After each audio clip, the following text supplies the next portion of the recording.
Good morning. The hearing on the issue of fake news is hereby called to order. Consec, please lead the invocation. Let's all stand.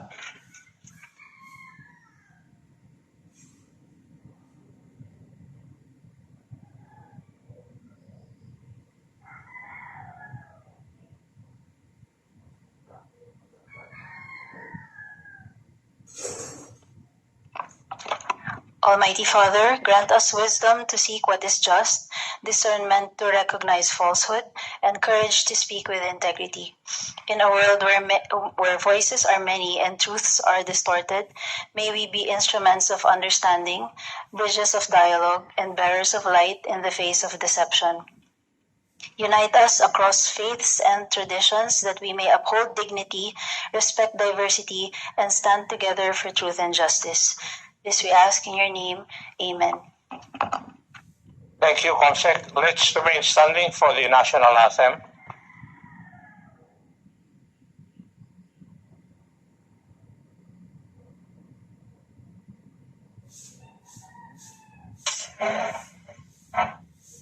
Bayang pamilya, perlas ng silanganan, hanap ng puso sa dingding mo'y buhay.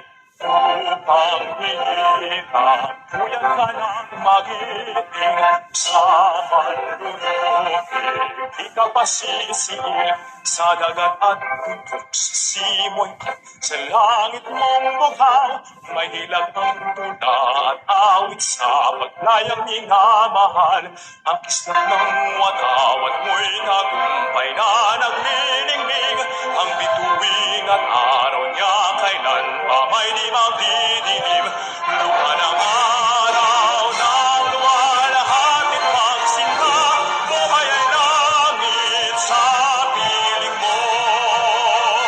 Aming ligaya na pag may mga abing, ang mamatay ng dahil sa'yo.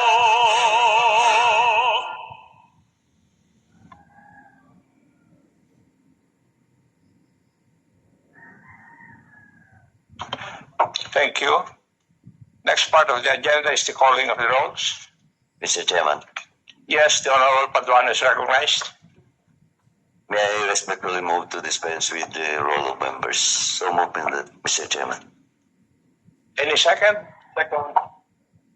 There's a motion to dispense with the calling of the rolls, duly seconded. Hearing no objection, the motion is hereby carried. The next part of the agenda is the approval or the reading and approval of the minutes of the meeting held on February 4, 2025. Mr. Chairman, Yes, the Honorable Paduan is recognized. once again, may I respectfully move that for the reading of the minutes dated February 5, February 4, and approval as the same. So move, Mr. Chairman. Any second? Second. Do I hear any objections? Hearing none. The motion to dispense with the reading and consider it as approved of the minutes of the meeting held on 4 February 2025 is hereby approved.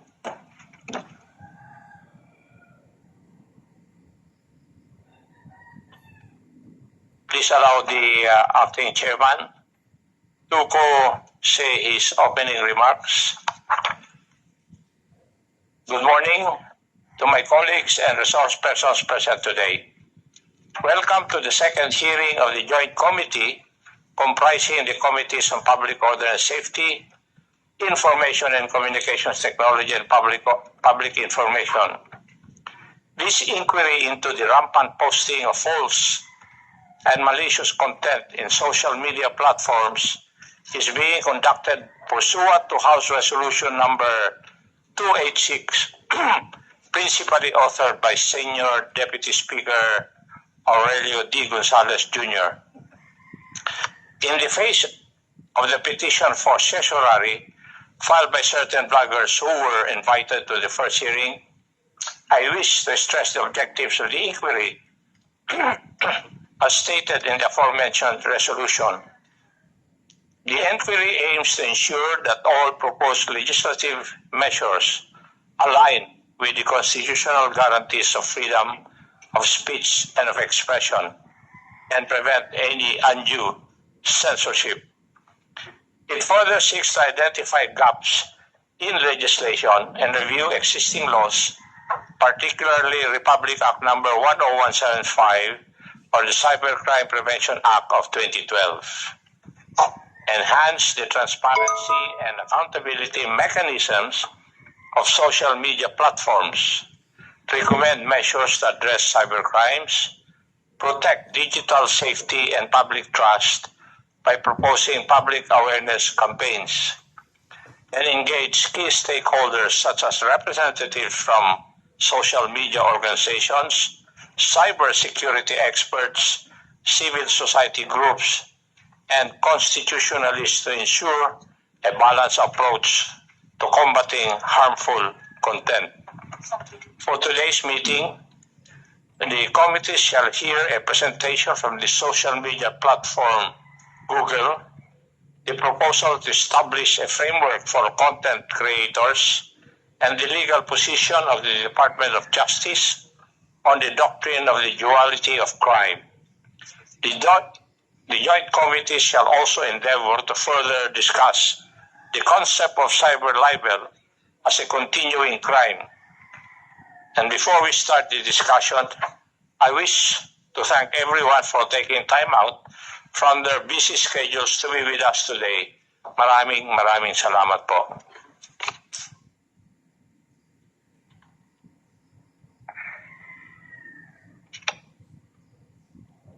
Now, may I ask if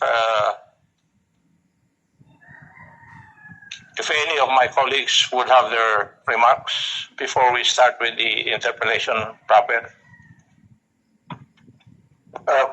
Mr. Chairman, if I may be recognized. Yes, the Honorable Barber is recognized. Mr. Chairman, I just would like to reiterate that the objectives or the objective of the hearing that the Tri-Committee is conducting is not to suppress the freedom of expression or the freedom of speech. In fact, we are all aware that this is provided for in our Constitution. And we'd like to respect and honor the right of everyone to his own opinion and to his own expression. Contrary to what others may be thinking,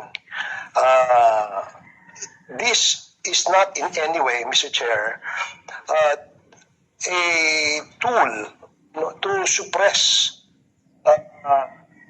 their expressions or their opinions on certain or several issues.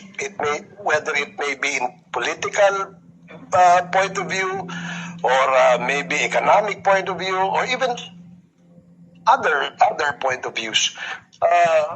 It's just a way of perhaps adopting what are the best practices of other countries in relation to the employment or deployment of social media platforms. Our take, Mr. Chair, being members of the 19th Congress, is to establish a set of rules conscious of course, the constitutional right to freedom of expression. Yung sa atin lamang po ay isang polisiya or framework na kung saan ay hindi magamit po ang mga social media platform